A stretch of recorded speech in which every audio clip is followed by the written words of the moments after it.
Hi, this is Paul. Don't know how long this video is going to be. Might be a short one, might be a long one. Who knows? I don't have that much time, so let's get at it. I had done some. So in the Friday live stream, you never know with those estuary streams what's going to come up. And so this week we came up a lot about fatherhood, a lot about family, and it was very interesting. Lucas Voss had done a conversation with someone named Matthew and DC Schindler that I had treated on my authority time machine video that Sam asked me a question about, made a little short about that little end of the conversation there. And I mentioned that when I had recorded that other video, I hadn't seen this video yet. I've watched 3/4 of this video, and there's stuff in this video that's sticking in my head. And when something's sticking in my head, that's usually becomes the source of another video, because if it's sticking in my head, it's like I gotta work on that a little bit more. Because DC Schindler said something about authority here that I thought was so helpful and so important. So let's get into it. They're also, this video is also about fatherhood. Thy kingdom come, thy will be done, which is the same thing. It's that shift of the self into the position of always accepting what is for what it is. Yeah. Yeah. Without trying to make it what you think it should be. And Yeah. then this gets actualized in the Garden of Gethsemane when he prays, if it's possible, let this cup pass from me. Mm-hmm. But nevertheless, not my will, but thine be done. Mm-hmm. So there's this continual, it's not that Jesus doesn't have a will. It's not that he's not moving, but it's always secondary, and it's always placed in service of something higher. But there's always this rejection of, I know what is needed and I will fix this thing. Mm-hmm. Like that part is straightforwardly rejected. And if I hear what you're saying, and because this troubles me a lot about a lot of the attempts at justice that people bring into the world, especially in these days, it's like, well, here's what will fix homelessness. Right. So let's do this thing. And you do this thing, but of course it doesn't fix homelessness. Right. And the father, okay, so now that before we get into the authority thing,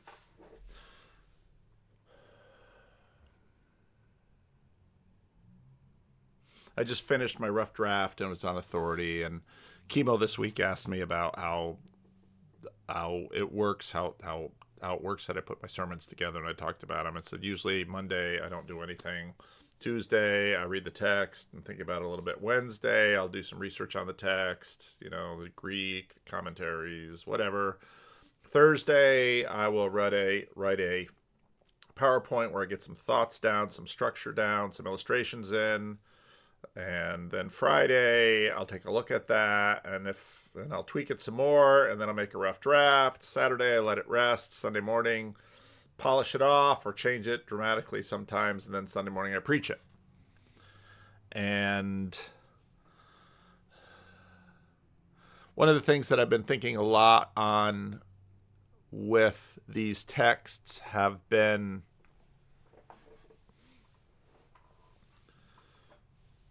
this not knowing. And this week with the road to Emmaus, Jesus, the divine passive is used. Basically, they were kept from recognizing him.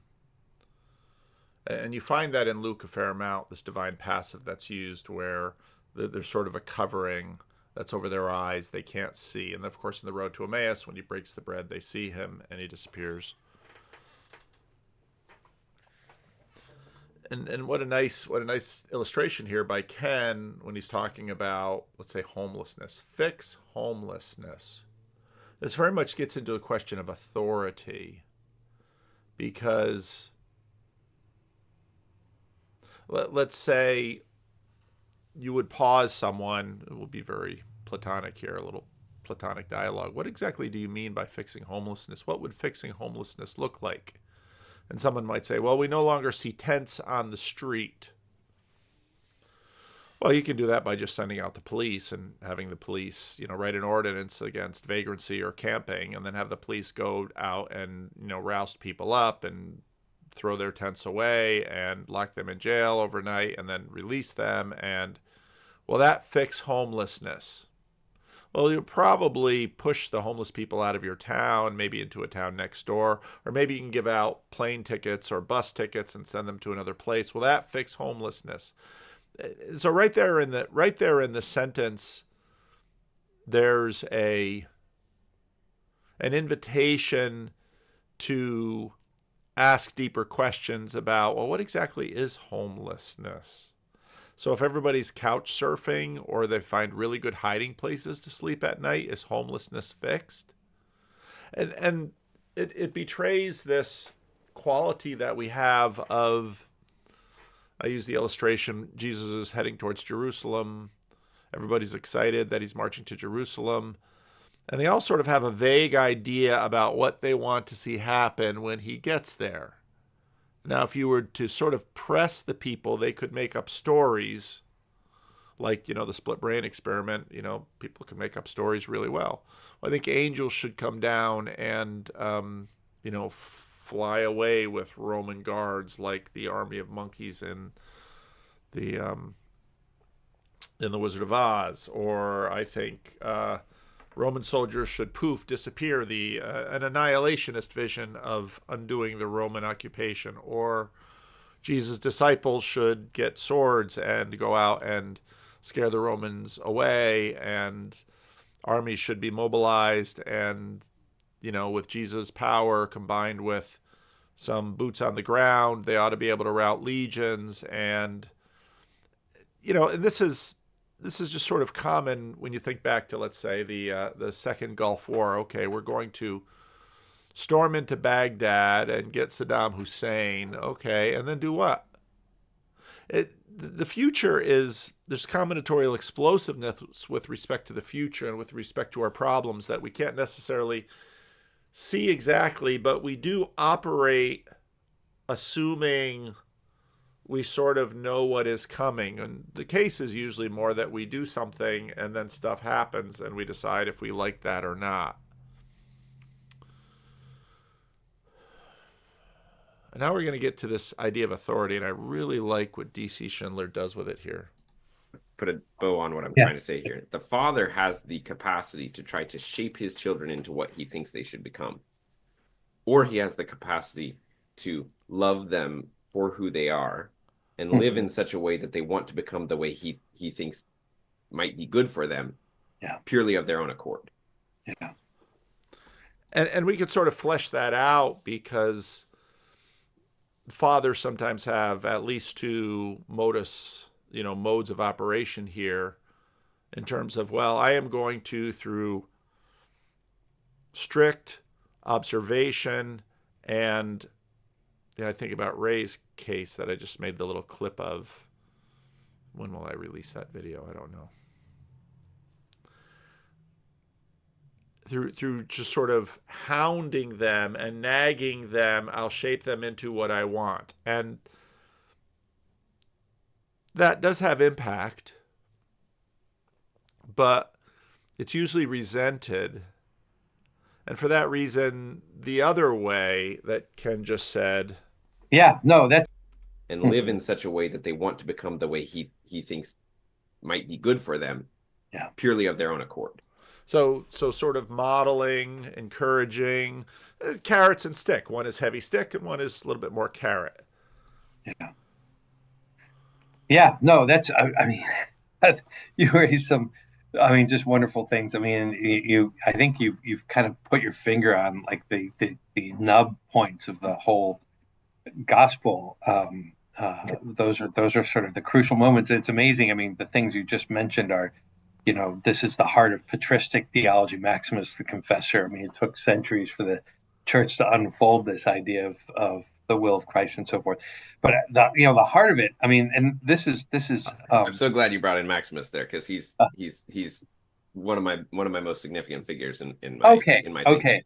Yeah, well then that's I guess that's why it reminded me of. Yeah, that's great. It's the thing. One of the things that's so interesting is I've been thinking a lot about the relationship between power and authority. Oh yes, okay, yes, absolutely. And this seems to me what you were describing is an expression of authority, which is different from power. And authority always has this witness character. You rather than imposing your own will, your will is you see your will as a kind of an instrument by which you allow something greater than yourself to be realized. You sort of you bear witness to Oh, what is higher than you in order to try to help it be realized in what's given to you to it's given into your responsibility.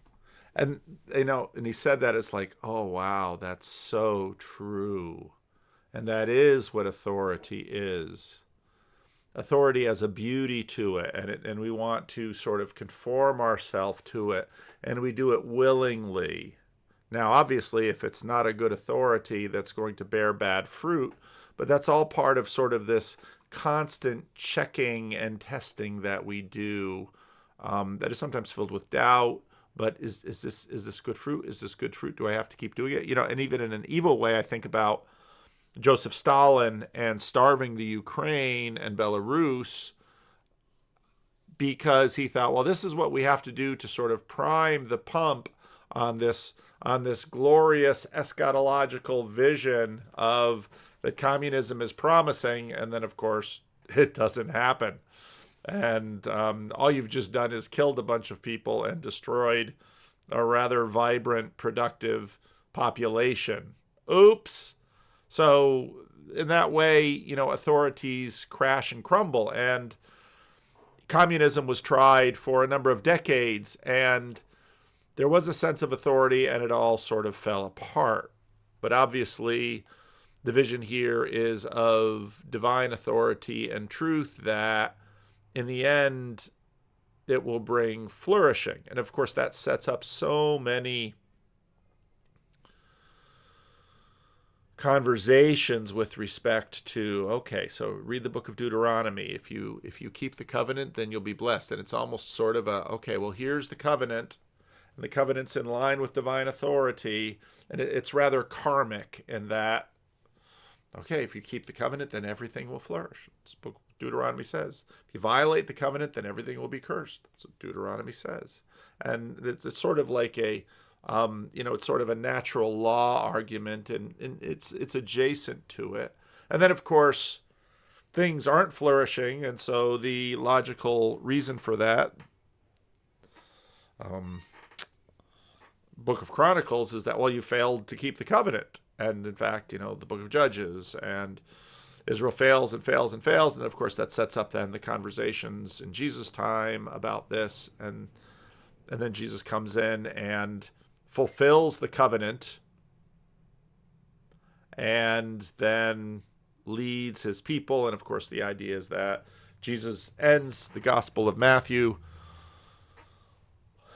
All authority in heaven and earth has been given to me. Therefore, go into the nations, baptizing and making disciples. So this idea of throughput of authority. Let's listen again, because I think Schindler says it very well. okay. To be realized, you sort of in your has this. Absolutely. And this seems to me what you're describing is, Yes. is an expression of authority, which is different from power. And authority always has this witness character. You rather than imposing your own will, your will is you see your will as a kind of an instrument by which you allow something greater than yourself to be realized. You sort of you bear witness to Oh, what is higher than you in order to try to help it be realized in what's given to you to it's given into So your that's deeply participatory, and it's deeply satisfying. responsibility. You know, okay. Yeah, yeah. so Okay. Okay. authority, there's no such thing as an authority that doesn't acknowledge something higher. Mm. Mm. So that the will of the authority is it's different. In the will of power, you impose your will. In the Yep. will of authority, you mediate the will of something Yep. higher, Yep. or the principle of order that's higher than you. Now, the thing about Christianity is that I have to say, if this is one of the decisive points of uniqueness, I think, as far as I can tell, of Christianity is that I mentioned Neoplatonism. God can't really aspire Right. Right. to Right. Right. anything. Right. because he's the highest. But in Christianity, you have the Trinity, and so you Yeah. have Jesus as God saying the Father is greater than I. It's a Right. line from John. So I mean, here God Himself is subordinating Himself to something higher. I mean, which is mind blowing and really Yeah. mysterious. But it shows that there's something that this isn't just subordinating oneself to what's higher is not just like an instrumental moment that you pass through until you reach the highest stage. There's something perfect about it already. Yeah. Um, Yeah. um, Yeah. and Yeah. and I think that that's Yeah. C.S. Lewis has this great line about the basically talks about the what does he say the pleasure, basically the pleasure of submitting to a proper order, like the dog to its master or the child to its parent, and that there's a pleasure in that, and there's a beauty in that, and there's a fulfillment in that, that the proper order is there, and as the two play the roles, um, it's shalomic, it's beautiful. that's something that fathers and families have a special uh, that but this is something really worth meditating on. You mentioned about the temptation to make kids into your own image. I don't know what it's like for other fathers. I had assumed that I would at least have something to do with like how, what my kids were like. I have learned that they are a reality unto themselves, and you have much less control over, power over what kind of person they are. You can Mm. you have a deep responsibility to mold things, Yeah. but there's something. It's it's humbling. It really is in a Yeah. really positive, good way, but painful too. Yeah. Learning how much less power you have over others. Now, this might be just my experience. I don't know. Maybe some people have children that are more malleable to their will, but boy, that's never been my experience. Well, let's just say that in my family of origin, it hasn't worked out that way. And in my family, my eldest is 2.5. So, Yeah, and she's yeah. definitely, I mean, You're at the it's beginning. a, well, it's a great joy to be in the position that I am, where my children are really young, and all of this in terms of my the way I'm trying to be a father is I have a lot, like there's a lot of explored territory, Yeah, but there's not a lot of commitment to a particular angle or avenue. yeah, yeah, And so I'm very much, I mean, I'm finding what works, noticing what doesn't, yeah, noticing where like I yeah, have patterns in myself that don't make any sense and trying to understand those and help them get a little better. And anyway, I'm just yeah, constantly playing with the whole thing. And yeah, that there's a tremendous amount of joy that comes. It can be really challenging for sure, but there's a tremendous amount of joy that comes um when really like the best moments are when she becomes so much more of herself or my son yeah, becomes so yeah, much more of herself, yeah. not in spite of me, Right. but not the Yeah, same as yeah, me, and yeah. certainly not how I envisioned they would be. Right. But but but it emerges, like who they are emerges as something more beautiful Yeah, because it's unexpected, and yeah, like all that, like that is just yeah, such a joyful moment.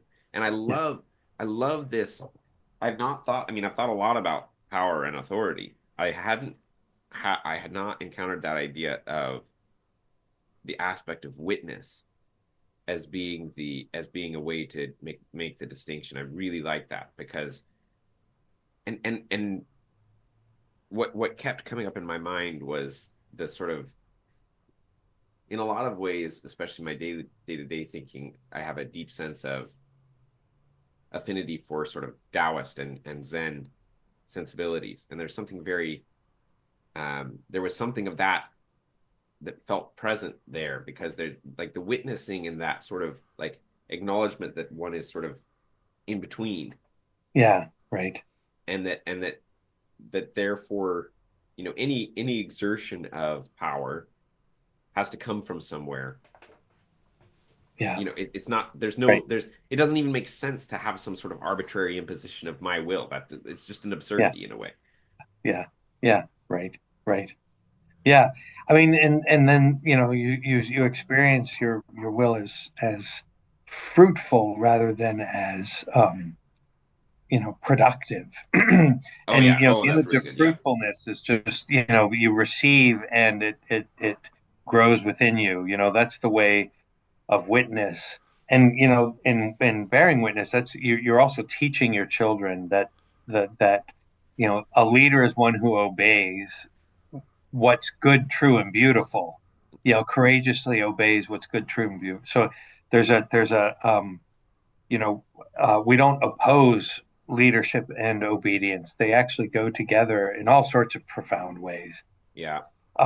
In terms of the first things you were saying, just about figuring out how to be a good father, to tie it into the first thing that we talked about a few moments ago.